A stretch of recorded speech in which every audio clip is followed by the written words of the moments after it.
প্রার্থনা করলে ভগবানের সুগন্ধটা আমাদের গায়ে আসবে। তার মানে যে আপনি যদি দেখেন অনেক লোক যাদের পারফিউমের খুব হ্যাবিট আছে, এত বেশি পারফিউম ঢালে, ওরা যদি কোনো রুমে থেকে পাস হয়ে যাবে, ও রুম পুরোটা পারফিউম স্মেল এসে যাবে, খুব সুন্দর সুগন্ধ আসবে। এরকম ভগবানের একটা সুগন্ধ আছে।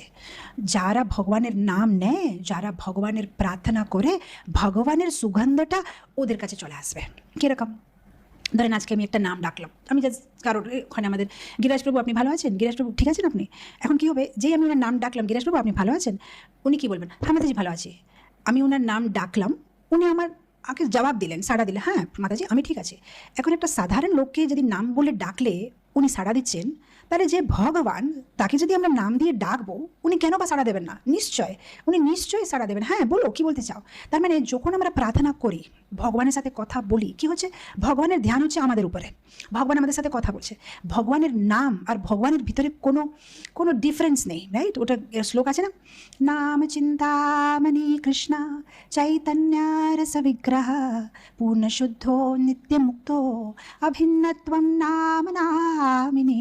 নাম নামিনী, ভগবানের নামের মধ্যে আর ভগবানের মধ্যে কোনো তফাৎ নেই। তার মানে যখন আমরা ভগবানের নাম বলি কৃষ্ণা, তার মানে ভগবান আমার কাছে দাঁড়িয়ে আছে, ইয়েস বলো ডেকেছো। আর এখন যখন আমি ভগবানের সাথে কথা বলছি, এখন কি হবে? আমাদের শরীরে থেকে গন্ধ আসে, আমাদের পারফিউম ছাড়তে হবে। ভগবানের শরীর থেকে এমনি পারফিউম, সুগন্ধ, ভগবানের শরীর থেকে যে মাটি, ভগবানের পায়ের যে ধুলা, সেই ধুলাটা হচ্ছে জাফল নাকি বলে কেশরের মতো। এখন কি হবে? ও সব সুগন্ধ, ওই সব মাটিগুলো আমাদের উপরে উঠবে, কারেক্ট? আপনি বৃত্তান্তটা বুঝতে পারছেন তো, উদাহরণটা? যেরকম বাইরের লোকেরা যখন পারফিউম লাগায়, ওরা যে কোনো একটা ঘরের ভিতরে গেলেই পুরো ঘরটা সুগন্ধিত হয়ে যায়। এরকম যারা ভগবানের সাথে সম্পর্কে আসে, ভগবানের কাছে আসে, ভগবানের সুগন্ধটা ও ভক্তের নিজে হৃদয়ে তুলে ঘুরছে। সেই জন্যে তারপরে ও ভক্তের কথা শুনলে আমরা খুব আকর্ষিত হয়ে যাই। সেই জন্যে শিল প্রভুপাদ কথা বললে সবাই আকর্ষিত হয়ে যায়। সেই জন্যে শিল প্রভুপাদ গান করলে, ভৌতিক দৃষ্টিতে দেখলে এটা না যে শিল প্রভুপাদ কোনো বড় একটা কি লতা মঙ্গেশকর না খুব বড় একটা কিছু গান, কিন্তু ওনার পবিত্রতা, ওনার ভগবানের সাথে সম্পর্ক, উনি ভগবানকে নিয়মিতভাবে প্রার্থনা করার জন্য ভগবানের যে সুগন্ধটা সেটা ওনার কাছে থেকে আসছে। সেই জন্যে পুরো বিশ্বতে সবাই ওনার উপরে আকর্ষিত হয়ে যাচ্ছে, রাইট?